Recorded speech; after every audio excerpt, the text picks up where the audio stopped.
Alrighty, guys, we are live with episode 5 of Dark Winter Radio. Welcome back. I know it's been a long time coming for this new episode, but we're going to go over that in a moment's notice. But joining you now, I am Wolf of Cherno, one of your hosts, and I'm also the basic tech wizard of this entire podcast. And joining me today is my co-host.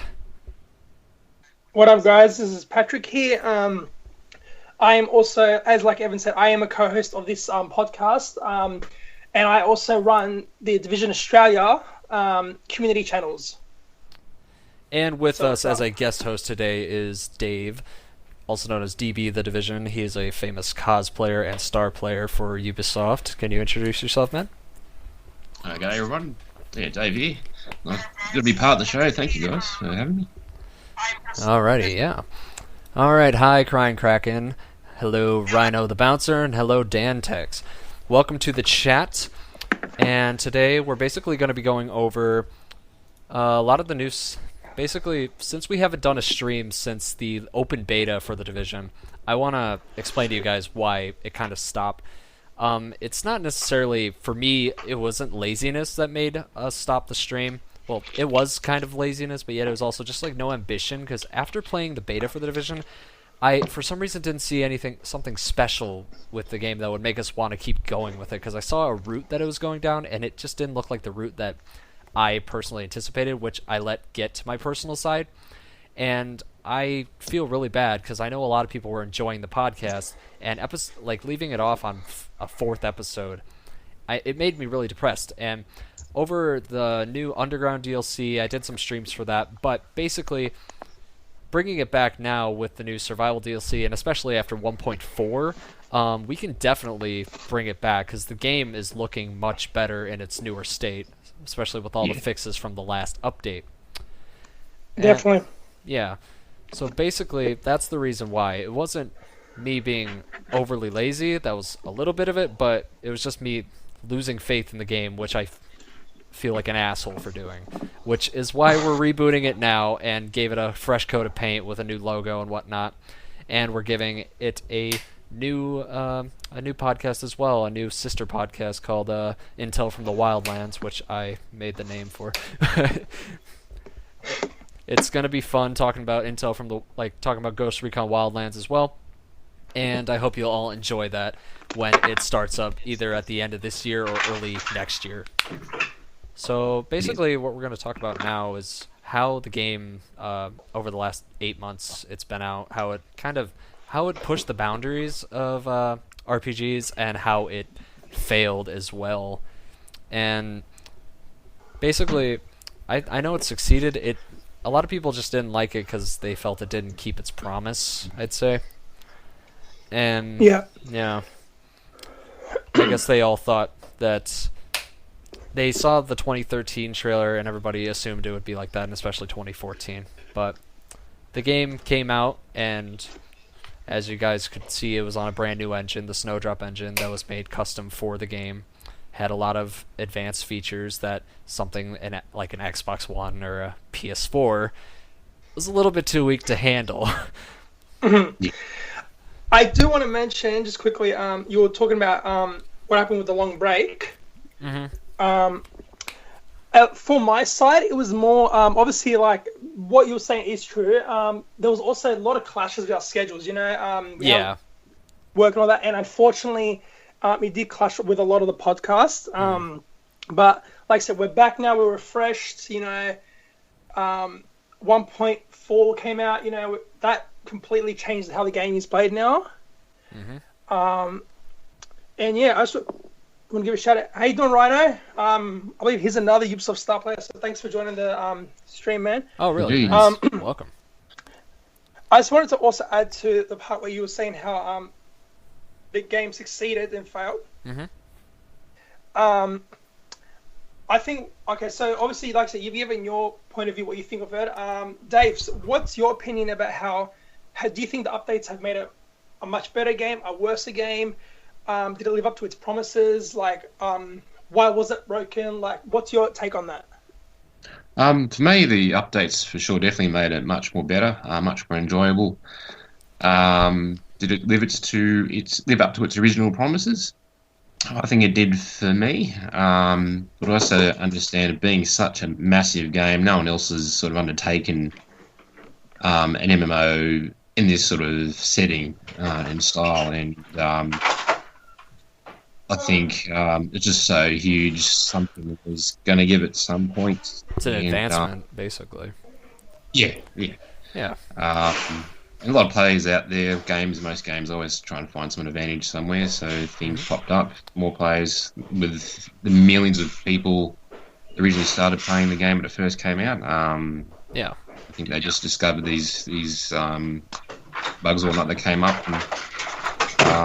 Yeah, because of course it came along to the PTS and the further testing, and now we've got the updates which have fixed most of those. Yeah, because I know with a lot of people are saying some of the updates kind of ruined the game, which I'd say updates such as 1.2 kind of made things a little bit more difficult, and then the addition of 1.3 made things a little bit better, but it wasn't fixed. Enemies were still extremely spongy, and it just didn't feel right. Like, it took way too long to kill an enemy or a yellow or like any form of elite characters. In the Dark Zone especially, how that was still bugged, and it still kind of is a mess in the Dark Zone, but they're getting better with it. Of course, yeah. Yeah, but with 1.4, it definitely decreased the time to kill by at least 50%, and it's making everything so much better. I played it on Xbox, that's what I mainly play it on, and going into the Dark Zone, killing enemies in there, it just felt a lot more smooth. I didn't really feel any stuttering like there usually is on Xbox. But that's just on either you get that on a good or a bad day. But yeah, that's right. Well, I was gonna say, like, at least for my end personally, like, I feel like since 1.4, the game is much more suited for my play style. Because for people who know, I'm more of a solo player. Occasionally, I'll team up with a few friends, maybe Dave or whoever else is on. Mm-hmm. And I think for me, it's, as a solo player, it's turned out real well. Like, I can go through Underground on hard with 2 phases, Yeah. And Underground, a lot of people... Underground was kind of an easy to make DLC, I feel, because they say it's like a bunch of, every mission is randomized, which it is, but a lot of people thought, like, ooh, this is going to be like Minecraft-based random. No, it's kind of like a cookie cutter random. Like, they have certain rooms, and they just kind of randomly smash together with some coding. Yeah. And a lot of people were kind of disappointed by Underground with that one. But Underground is actually very rewarding as long as you keep playing with friends. If you play Underground by yourself, it's not going to be really fun. And which they did say in the beginning of the beginning when this game first came out, the Division is much better to play with friends. That's why they have it, so you can be in a squad of up to 4 people. Because playing solo kind of sucks. I can tell you that from experience, of course. Yeah, so can I. Trust me. Like, a lot of people I know have completely bailed on the game, and they just don't want to play it anymore, and I'm just like, but it's getting better, guys, come on, we're almost there. That's right. Yeah, it's like games like Battlefield 4. When they first launched, they had shit launches. There's a bunch of bugs and netcode issues and lag from shit servers, but it's getting better. And look how yeah, Rainbow Six has bounced back after its initial... Rainbow Six is getting much more popular now. I actually finally bought it because I saw it had a lot of issues when it first came out, but now it looks actually really fun. I'm like level 19, I think. And it's really fun. I think it's safe to say that 1.4 has definitely brought people's faiths back into the game. Mm-hmm. Definitely. And even now with 1.5 coming out in survival, I could definitely see, at least, like I said, from my side, there's a lot of excitement for it happening. Like, people are so excited for the theme of survival, what it's going to be about, and as you know, I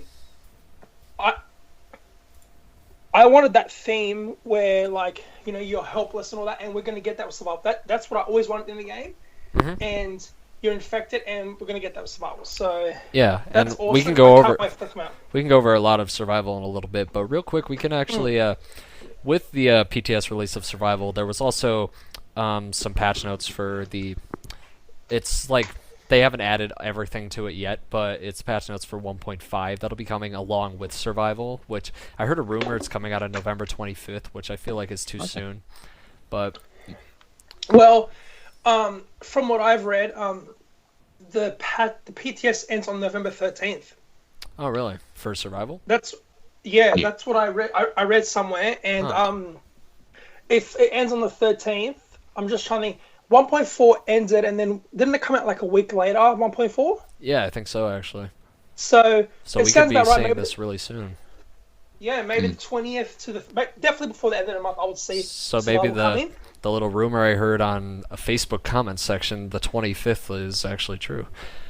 It could be. Yeah, but with 1.5, they added a new world tier. Since in 1.4 they added 4 world tiers, 1, 2, 3, and 4, which the higher up the tier you go, it needs a better gear score and increases the enemy level and their difficulty. They've added a 5th one in 1.5, which is 230 plus gear score, and the enemies in there will be elite 34s.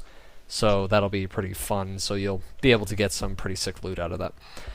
And the maximum gear score is also going to be raised to 256, and heroic incursions are going to be available in Tier 5 only. So if you want to do any heroics, you got to raise your gear score up past 230. Awesome. And they've added a bunch of named gear items. It says one piece is available for each gear slot, and each one comes with a unique talent. Named gear items can only be dropped into World Tier 5 or Survival Game Mode, which there's like Pharaoh's Oxygen Mask, which players can move and shoot while under the burn status effect, which that's gonna be fun to have. The short bow. I don't know how I feel about that. I don't know how I feel about that. I feel like in DZ people are gonna overuse that. Knee pads, short bow championship pads is grenades have shortened fuse timers, so if you just want to immediately kill somebody and not have the reticle on the red circle beneath them be overly used. Less chance to roll away. Yeah, you can't do a freaking combat roll. Then there's Colonel Bliss's holster, which is powerful improvements for sidearms, which sounds pretty cool because they need some improvements. Just like spamming. I was gonna say I'd have to say with the whole 1.4. Wait, what? For someone like me who doesn't have the best build, Mm-hmm. The Dark Zone is becoming. I could actually survive the Dark Zone now. I can actually kill other players. So yeah, so can I. Yeah, so that's pretty dope. Like that, before, I had no chance in hell. I couldn't even do damage on them. But now since 1.4, all the changes definitely helped it out. But yeah. Yeah, and also guys in the chat, tell me if you see any issues going on with the video whatsoever, because I have a wireless internet for the streaming, which currently requires a lower bitrate to stream. So if you guys have any random buffering issues or any quality issues, just let us know and we can get to the bottom of it just to make the future experiences on the show better for you. Exactly. And also we got to remember like we're pretty much I would like to think we're the only podcast who really has hosts from one side of the world to each other, because obviously I'm in Australia, Evan's American. You know, so I don't want to be here. you can imagine what the internet is like already, like clashing. Yeah, the internet's clashing like crazy just after imagine the election. Streaming and all that, like it just gets crazy. That's why we used to have dropouts and all that, because of that reason. Yeah, because I'm Skyping over here in Wisconsin in the USA, and I'm Skyping with these guys and they're over in Australia, so it's a little bit long distance. So. But it still works out in the end relatively. So this is probably the best quality you're going to get. Yeah, for the time being. Hopefully we can fix that up. But that's why we didn't let that stop us. You know? Yeah, but with 1.5, they added a bunch of new weapon types. I think they added like 8? No, they added more than 8. No, 12. And with weapons, it says hipfire now has stronger recoil when aiming down the sights. So that's a bit of a nerf, I'd say. So I feel like some of the weapons have too much recoil already, but we can find that out later. Then they just talk about how they increase mag sizes and increase base damage to several weapons. I'll actually post the link on the Twitch chat here if you guys want to read it. It's on Reddit for you. Yeah. And basically, they added new weapon types. They added the MG5 LMG and infantry MG5 LMG, FAMAS assault rifle, Model 700 marksman rifle. Then they added a tactical and carbon version of that. Then there's the USC submachine gun, a UMP-45 for police style, and a tactical UMP-45, a snub-nosed Rhino pistol, which sounds pretty cool. I kind of want it. I'm excited for the UMP, man. I love that gun. Oh yeah, the So UMP's it's good nice. to see. It's good I'm to see excited. some. Mhm. I was gonna say someone who does cosplay uses a lot of different weapons for his cosplay. I'm betting Dave is like really pumped for it. Yeah, and Dave, Yep. you just got your Vector, correct? Yeah, that's correct. Picked up from a toy gun vendor here in Australia. Yeah. Got a Chris Vector. It's a gel ball shooter. So it's legal enough in Australia. Not quite airsoft or So it's babies. kind of like a replica, basically. Yeah. But it actually Electro- fires and all that. Yeah, little water gel balls. Oh, that's- for about 50 meters or so. It's good for a little bit of a skirmish as well as a bit of cosplay. It's definitely good for Nice. cosplay because it's safe to Very bring it clever. to a safer to bring it to a convention center over an airsoft gun. Yeah. I'd have to put red tape on the Yeah. barrel there. So, And make sure yeah, people didn't- yeah, do that so they don't tackle you for. It's like, oh, this guy's bringing in a gun to a convention and he's dressed like a division agent. Ooh, Oh god. this guy literally went rogue. One, They added a four Sweet. new high-end name weapons. They had the golden version of the Rhino snub pistol, which sounds pretty Call of Duty-ish, but I kind of want it to. An urban MDR assault rifle, which sounds nice. A Tommy gun, so that'd be cool. And We'll go back to old school mafia. yeah, that'd be fun. Just fire that from the hip. Don't even look down the sights on that. Thompson M1928 as well. And Nice. basically all the rest of the patch notes are just bug fixes and little things they help with skills and whatnot. And as I said, it's a lot to read, so if you guys really care about it, I just posted the link in the chat, and you can end it on YouTube. If any of you guys are watching it on here, you can check in the description. I'll have it in there. Alrighty, guys. Do you guys want to move on to talking about survival? Yes, let's do that. One of the big topics, so my favorite as we topic. Know, as we know, survival pretty much out of the blue just came out of nowhere.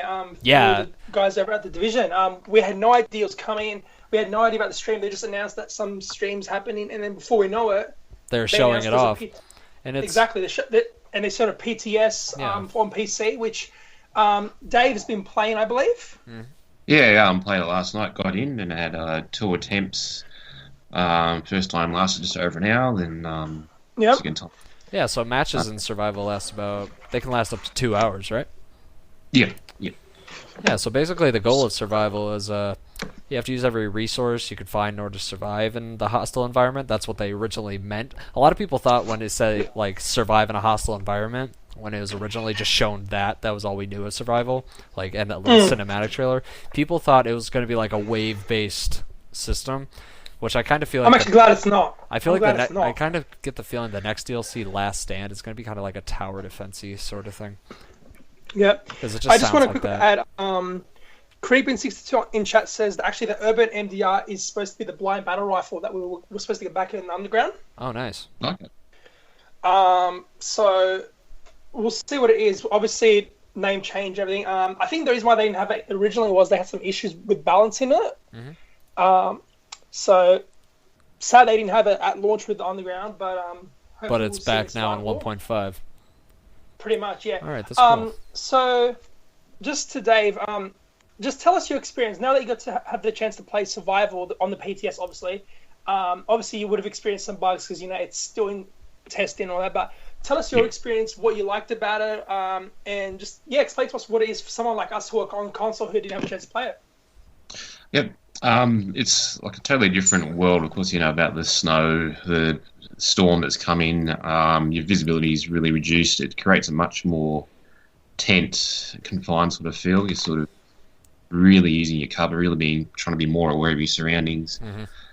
And of course, at the same time, trying to manage your own health and making sure you're well fed and making sure you get to shelter. They're not in the cold for too long. Yeah. It really pushes that survival element. I reckon it really brings a really cool, different element to the game. which I think a lot of people, when it is fully launched, a lot of people will love. I didn't quite make it to the Dark Zone. Second time through, crashed to a Delta error. Oh yeah, So, those damn Delta errors, they get you. But that's expected in the PTS anyways. yeah. And I was having a storm up here around here, so I do know it was slightly affected due to that. So yeah, that makes sense. But yeah, no, quite enjoyed it. I didn't only tried the PvE section of the survival experience. Did come across a few random guys in the PvE arena. Didn't get to revive anyone, but enemies are certainly more challenging as well. You got to be. I think I ran away from more fights than I did in the non-survival world. Yeah. And it kind of. I'm getting an echo from one of you. I don't know. Let's see. Not me. Maybe. Okay, I think it's gone. All right. So basically, as you guys can see on the screen right now, it says the survival basics for it. You got to find canned food and bars, and you got to find water bottles and sodas in order to keep your health, and because hunger depletes your health regeneration. You can't get past 1 or 2 sticks of health without continuing to eat food, which you have to keep looting for, and water will affect your vision, so when you're out in the cold, it'll just be even more blurry than normal. And there's also disease, so you have to find med kits and medical syringes and whatnot to help you out with that. And also in the cold, that'll slowly kill you, which I actually have some pictures like showing. Basically, if you look right there, there's like the cold. Once you're out there, it's like negative 33 degrees Celsius, which over here is about negative 28 or so degrees Fahrenheit. So it slowly kills you over time. And if you're by a fire barrel, it'll warm you up, and you get a little bit extra time to actually live while you're out in the cold and not in a building or something. I was gonna say, at least for me as personally as a player, obviously like I mentioned before, I love that kind of mechanic, and because like I've been playing previous games that had a similar mechanic, like for example, Rise of the Tomb Raider, right? It has a similar game mode like that, and I think that's what really attracted me to the Division is that feel of you're helpless, and you got to take obviously mind the power, but taking back New York and stuff like that. It's called endurance mode, right? Yes, correct. That's right. Okay. And you can now do it in co-op, but nice. It has the same sort of idea to it. Yeah. But I'm really, really excited. Like I've said this from the beginning. I think survival is going to be my favorite expansion. It's going to be my favorite. I definitely. All because of the theme. Yeah. I feel like because, it reminds me of H1Z1's like Battle Royale. If any of you have played that or seen video of it, it reminds me of that in a way, but it adds the survival aspect of it as well. And it makes you feel. Yeah, exactly. Yeah. You always feel at risk because you can always. Yes. It takes up the entire map, you guys. Like the entire world map is redesigned in this big blizzard snowstorm. Like you see, like snow caked onto cars and just building up everywhere, like really thick, and it's so nice because it reminds me of Wisconsin over here. We get hell snowstorms in the winter time, and oh my gosh, I remember looking out my window like in the middle of the winter and seeing something that looks exactly like that in survival. And they still don't cancel school for us on those days because they say you're strong, go ahead. I'm like, okay, cool. Well, you know what, bro? At least you get snow. Over here, at least for me, we have no snow whatsoever. I'd like to have no snow personally. It sucks. Dude, I want to have snow. I want to live in the Division world. Yeah, for us it just builds up. Like in the Division, there's like a little bit of snow. For us, it gets about like 10 times as high as that. Yeah. And shoveling that is not fun out of your driveway. The stuff's heavy. I can imagine it would be, yeah. Yeah. Yeah, so is there anything else you guys want to mention about survival, especially Dave, since you played it? The main mechanic I could just mention real quick. Basically what you're doing is you're flown in you're on a helicopter with a bunch of other agents, and basically a billboard hits your helicopter and you're all in hazmat suits trying to go into the dark zone to get these virals, and randomly your helicopter just crashes and you're spawned somewhere random pretty much. And what you have to do is you're there with a pistol and a med kit to start out with, and that's all. And you have to loot and kill enemies and possibly kill players just to gear up yourself long enough to actually get in the zone and do your little thing to. What am I talking about? Okay. You have to craft a virus filter just to get into the dark zone and steal the antivirals and extract them. Also a flag as well. Yeah. You have to craft a flare gun. Well, I was going to say, for Dave, with the whole survival, right? Do you think it's based on after the story? And like when you land, is it your actual character? Like, how do they really base that? Because I feel like I don't really think there's an end game per se. My impression is it was after the main story, the main game story. But there's no definite.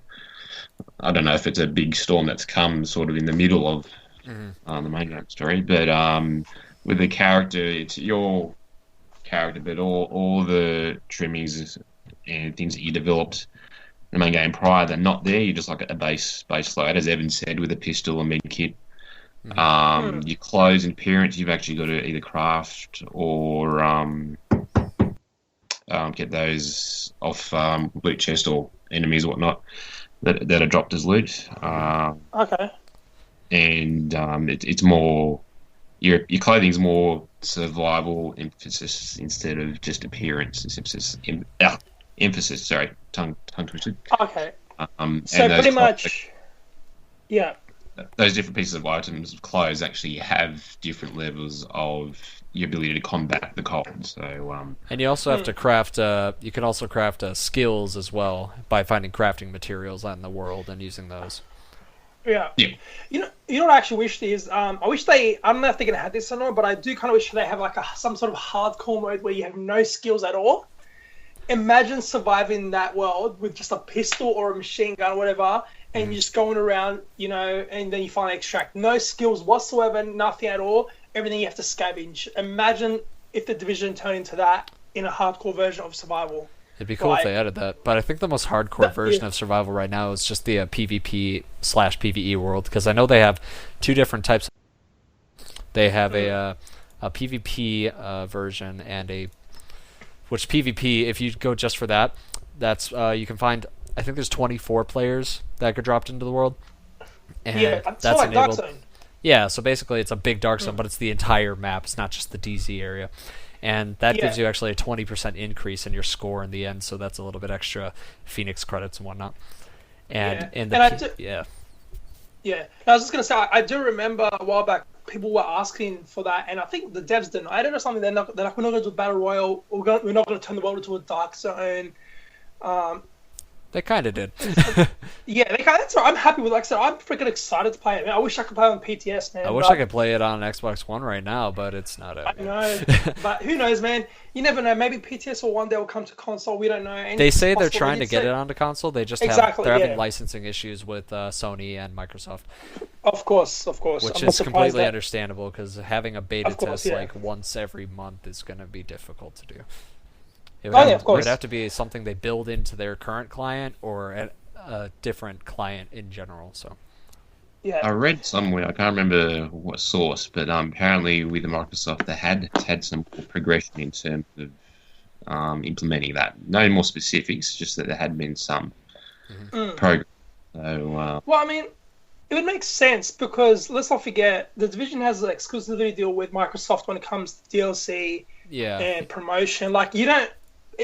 Correct me if I'm wrong, but I've never seen the game being promoted on PS4 ever. I've seen gameplay before it came out, but that was it. Everything else, trailers, E3 showings, even like getting hands-on with it was all on Xbox. And I'm surprised it doesn't happen. Which actually, speaking of like consoles, I wonder if the Division will get a patch to support PS4 Pro, because a lot of people have been asking for that. It possibly will. So I wonder if.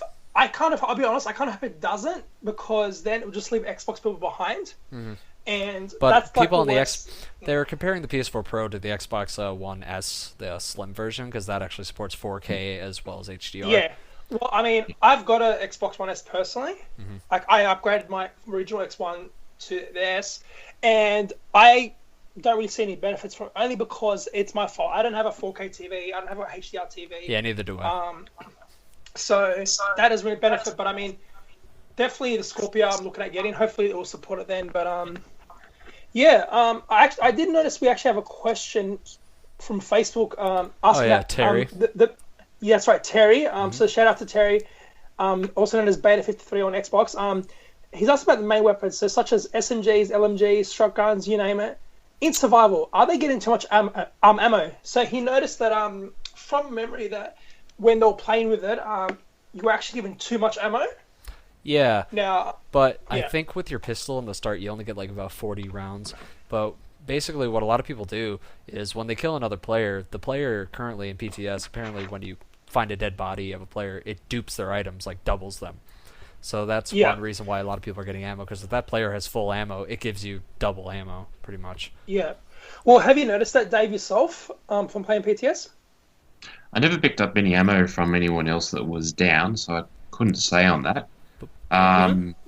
Just my personal character, the SMG, I had a AUG para, and like it probably could be toned down a little bit, but I didn't think it was a huge. They had too much ammo. And the pistol, I think, upon recalling from when I played last night, I think the pistol actually has unlimited ammo. Sorry. Oh really? I didn't notice there was a finite amount of pistol ammo, but there was enough for both to sort of get around and do what you needed to do. And then the other main weapon that I picked up was a shotgun. I can't remember which one. It was the semi-auto one that has like a 7-round mag. The SASG-12. Yeah, that's the one.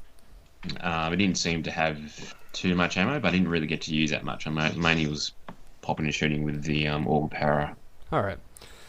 Because I know a lot of people were saying it's a little bit too easy for ammo-wise. And if you're going to lower the amount of ammo you have to lower the difficulty of the enemies, or else you're just going to get killed like really quickly. Like they'd have to lower the time to kill even further if there's going to be less ammo. Yeah. Oh man, and including the enemies, there is also a new breed of enemy called the Hunter, and that is a new. It's not. I don't know if it's necessarily a faction or not. Like the Hunters, I don't know if they're a part of the Cleaners or the just normal Rioters or LMB or not. But I'm fairly certain they're their own thing. They're just like these big rogue dudes that have these watches on their backpacks and from other agents that they've killed, and they are extremely tough and extremely tactical from what I've seen. And Dave, have you seen any Hunters or experienced their wrath in survival? Unfortunately, I didn't get as far as into the Dark Zone. I only had a couple playthroughs last night, so I didn't get to see them, unfortunately. But I think I read RX on Twitter said he was extracting one time and got taken out by it was in PvP by another player, but then a hunter took out that player.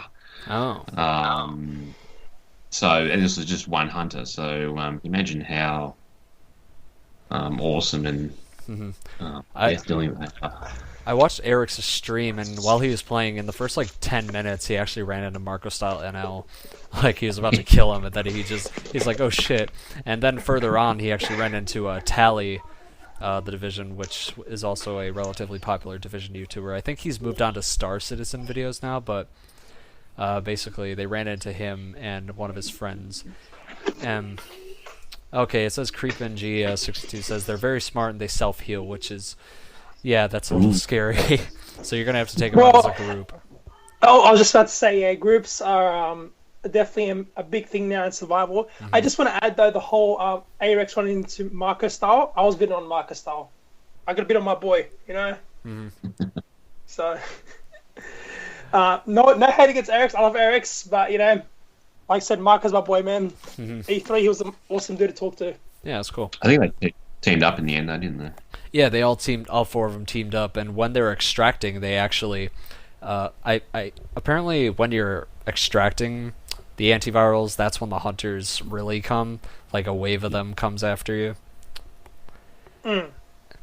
So, do we know if with that whole extracting the virals, can we avoid other players, like real players, in that if we play just the PvE area, or will we see them no matter what? Well, that's the thing. There's a PvE only zone, which I think you'll still be able to run into them. You just can't kill them. Yeah, you do. That's right. Yes. Oh, so you can still go into the dark zone, do all that, but Yeah. you can't do nothing unless it's PvP. Right. Okay. But I feel like in PvE Well, I mean- they'll up the difficulty on the enemies just a little bit. Well, I mean, of course, yeah, but I just hope, like, obviously, as we know, with the dark zone, at times it was good, but then there were times where people would just team up on you and take you out just because you're solo or whatever. Hopefully, with survival, once we run into other agents, we'll go, all right, let's team up, take out these guys, and let's extract each other. Because I think, correct me if I'm wrong, Dave, I'm not sure if you would know this or not, but when you extract the viral, do you only get it, or can other players also extract their own one, or are you like kind of fighting for over one? Oh, I'm not sure, mate. Once again, I didn't get to that far in my playthrough last night. Okay. So we'll ask you guys about that. Alrighty. Probably on Matt Shields. Yeah. It says Alright, he said there's one hunter for each member in your group. So if you're extracting with 4 people, you're going to fight 4 hunters. Okay. But I'm just interested to know whether, like I said, if when you're extracting, if everyone is extracting their own thing, or is there only that, especially if you go into PvP, I mean, if there's that one viral and everyone's fighting for it, kind of thing, So that'd be interesting if it is just one.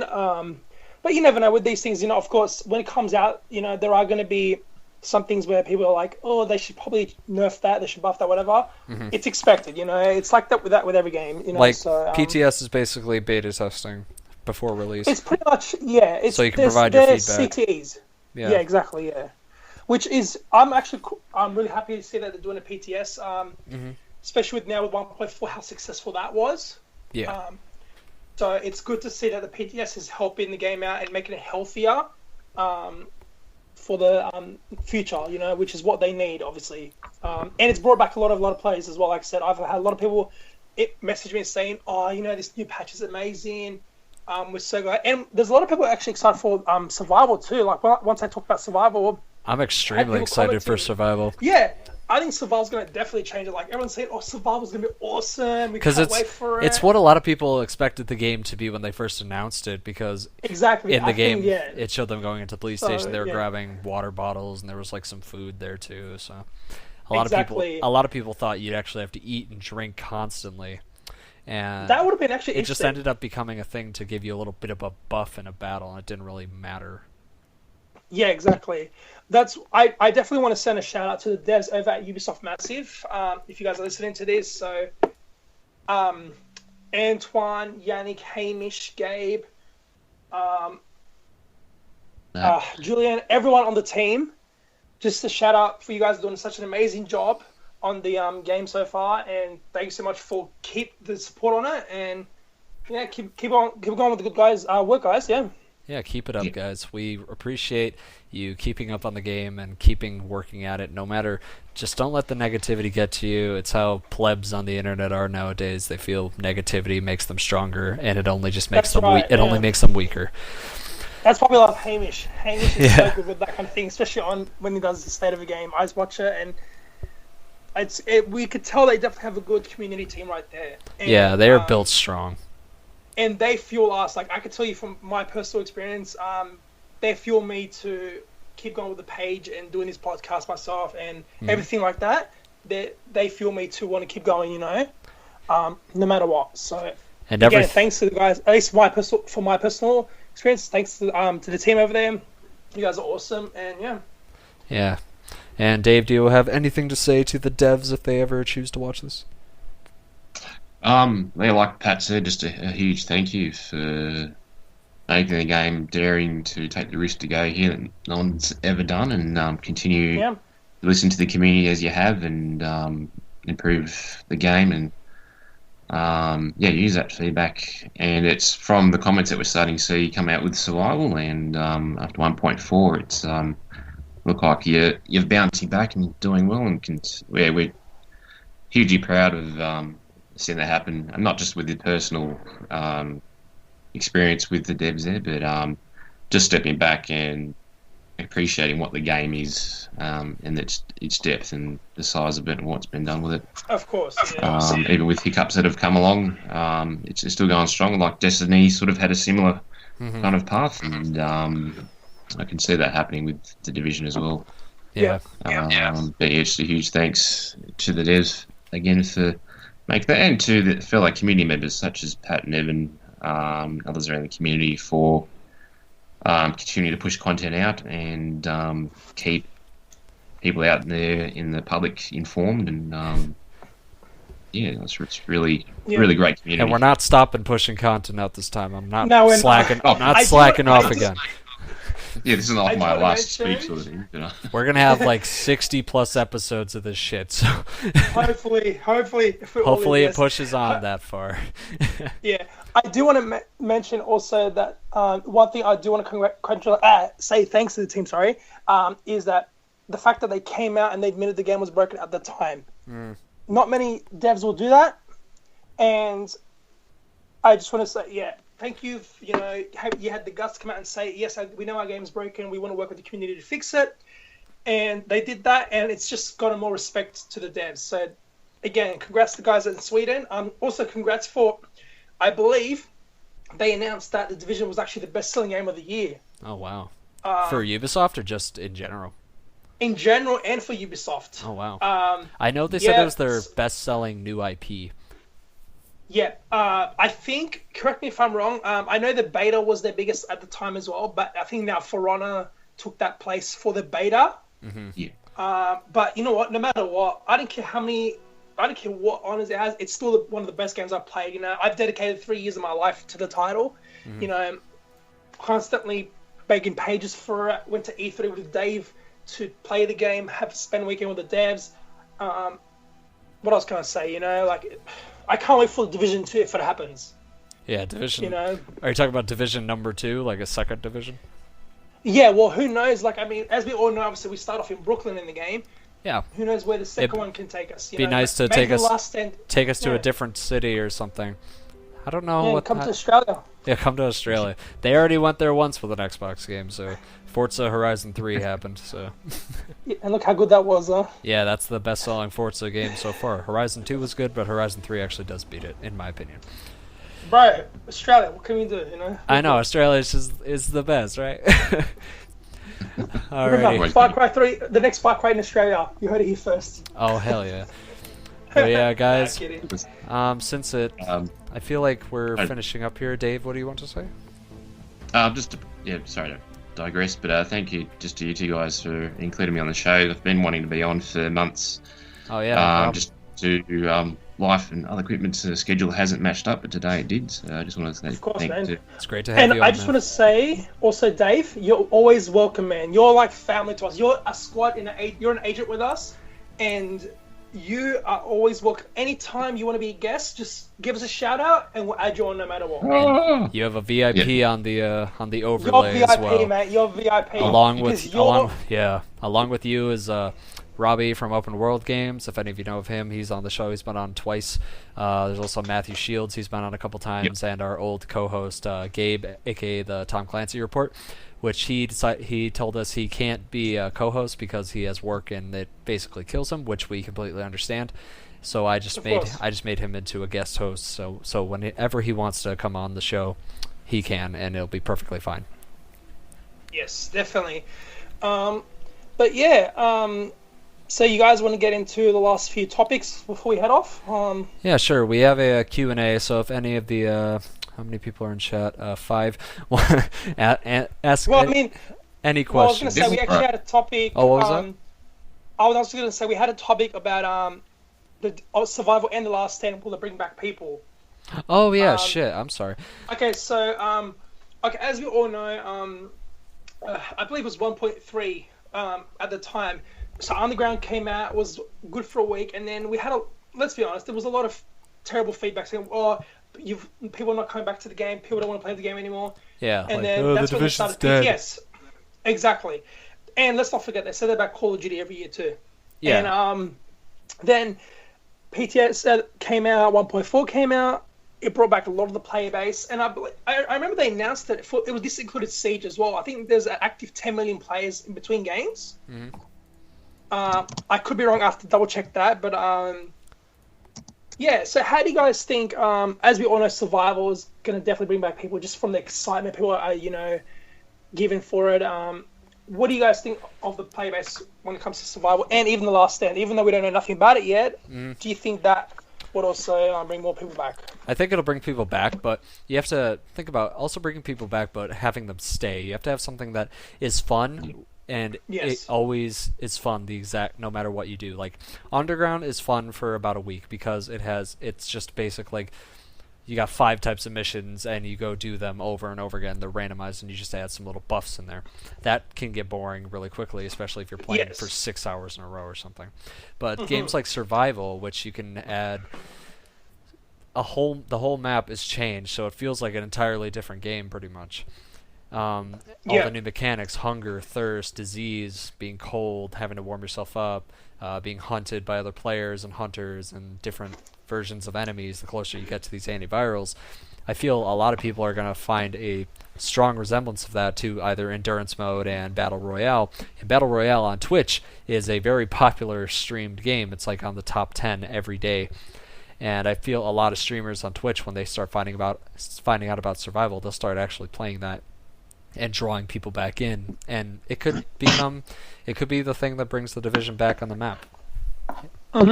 Definitely.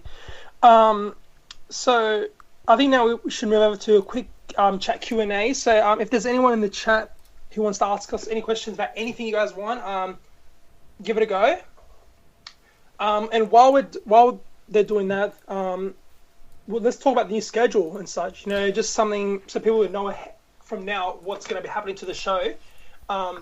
For those who know, obviously this show was not planned on airing this week. We were planning towards the end of the year, early 2017, but because of Survival, we had to get in straight away. So, Evan, do you want to kind of discuss what our plans are? So basically, this week, with the announcement of Survival 1.5 in PTS, I really wanted to get this podcast back on the roll, so I didn't want to be late to the party with this kind of thing, so I just kind of hit up Pat really quick. I'm like, hey, do you want to do this week? Because we can just go over some stuff. It'll be a little bit of an early start, but we won't have to stream again until something major is announced.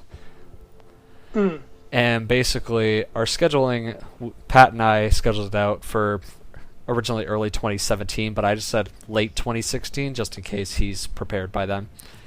And for that, when we do that stuff, we're going to be doing either once a week or once every 2 weeks, depending on how much new stuff is dropped. And if we're not streaming a podcast in between a week, it'll most likely be a gameplay live stream. That's right, yeah. That's one thing I was going to actually mention is hopefully, because obviously we squatted up during the beta and a bit of during launch, so hopefully we'll be squatting up on Xbox more towards like more survival. Yeah, for we'll sure. Have Dave coming in and everything, and yeah.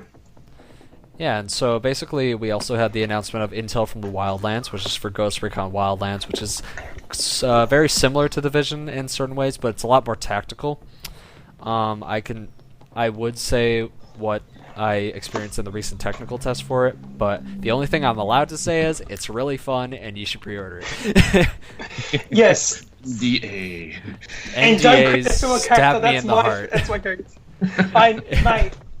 So I'm just telling you guys, I'm making that podcast because I know Wildlands is going to be worth talking about. I tell you what, man, I totally agree with you with this whole NDA thing. Like, we hate it because, like... Especially with the Division's Alpha. Oh, God, that killed. Not just that. I can tell you, man, and I'm pretty sure Dave can agree with this, but E3 last year, right, we had some stuff we were under NDA, and we're still under NDA to this day, even though the things are already out.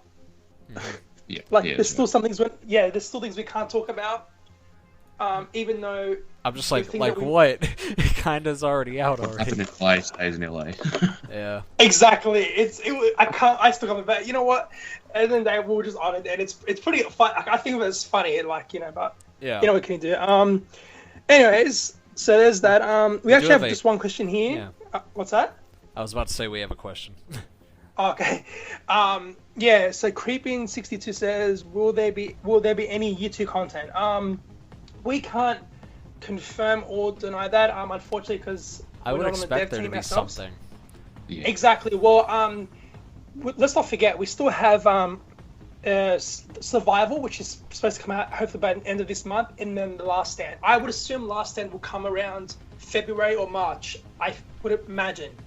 But then again, I don't think they want to really release their content that quick. They want to spread it out as much as they can, because I would expect if they're going to announce a second division, it would be at E3 2018. It wouldn't be next year's, because I think next year, this is my gut feeling, Splinter Cell will be announced next year. So I think they want to leave that gap for Splinter Cell. That will be released in March 2018, and then Division will be announced at E3 2018, which I think now there's going to be a new cycle where a new Tom Clancy game will be releasing every March that year. Which one? Yeah, because that's what Division came out March 8th, 2016, and Wildlands is coming out March 7th of 2016, that's just an extremely similar date. So. Exactly.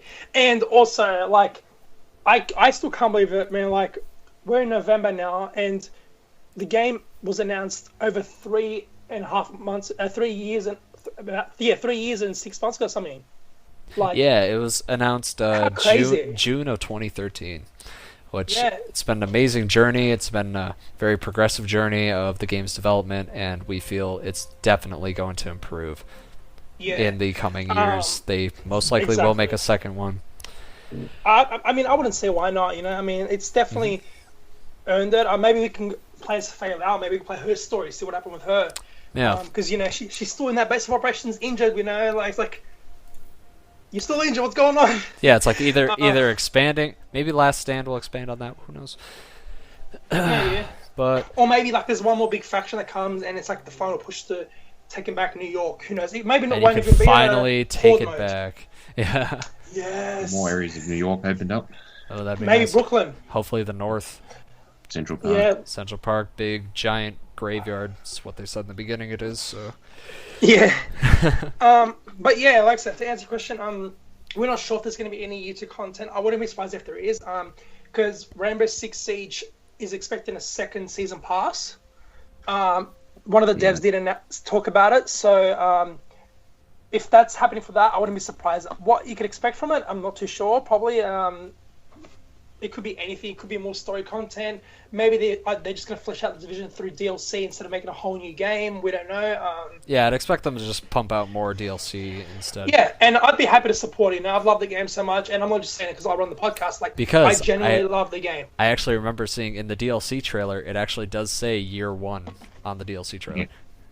Well, that's what I mean. Yeah, like you wouldn't say you won unless if you weren't going to expand on anything. So exactly. Yeah. And it'll be amazing to see this game finally expand. Maybe you can finally go southbound and go onto the bridge over to Brooklyn, like what they kind of showed off back in 2013. So that'd be very. That's nice. right. At the police station. Let's not forget when you did the tutorial, you're at that police station, but you can't really access it.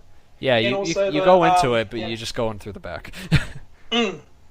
That's what I mean. And also the whole 2014 demo when they come out of the subway. Yeah, you can't go down there. That's blocked off. Yeah. Marco Style actually glitched into that wall in the beta, and there's actually nothing down there. It's just an empty hole into the world. There's no subway, which made a lot of people depressed. But I don't buy it. It's understandable because they had to redo the entire layout of the subway systems and all that. Yeah, of course. And I think that's really about it, guys. Anything else you guys want to add before we head off? If any of you have the chance to play Survival on the PTS, play it out, play your heart out, give them feedback, make it better for the game, so when other people come and join in, you can bring a lot more players in the game. They need to fix Faye's leg, lol. That's what he just said.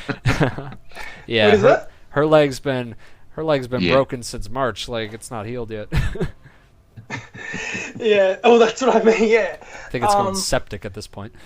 Oh god, the poor woman. Yeah. Anyways, Take anything for it. Yeah. Anyways, yeah. So I want to thank Dave for joining us on the show. Thank you for taking your time out. I know you have a busy schedule probably today, so thank you again for joining us, bro. We really appreciate it. We hope to have you on more shows as a permanent guest. For those who want to follow Dave on social medias, you can find him at DB The Division Cosplay on Twitter. Same on Facebook. Of course, he's been doing cosplay for the division since, I believe, was it since announcement, or did you start later? Pretty much started on announcement, so yeah, 2013. Yeah. First one was at 2013 EB Expo, and yeah, been doing it and loving it ever since. Sweet. And yeah, he's a great cosplayer. You guys got to check it out. The amazing touches he put into it is, I've never seen it. Like, I've only seen one other cosplayer do that, which is Limex. And he's made his own Seeker Mine, he's made his own flamethrower turret, and his own normal turret. Do you know how many people are attracted to that when they say that at EB Expo? They're just like, their eyes are open. Even like people who are supposed to be doing lines for the demos are just like glued to it. like that just shows like, and that's the thing too. I haven't seen any cosplayers myself personally who did the Seeker Mine, who did the turret, like who went full out on that, and that's one thing I really like about Dave's cosplay, you know. And again, man, I just want to say it's freaking awesome. And he actually gave me some advice a while back, because I'm actually interested in doing one myself. Yeah, I'm going to be working on one too, possibly. So yeah, and yeah, that's pretty about it. And so yeah, thanks so guys for again for watching. If you guys want to follow Evan, you can find him on Twitter at Wolf of Cherno. We are both on the bottom right of the screen, as you guys can see right there. We got me and Pat's That's Twitter right. links. Also, Patrick is available at Second Son Gamer on Twitter as well if you want to follow his other channel.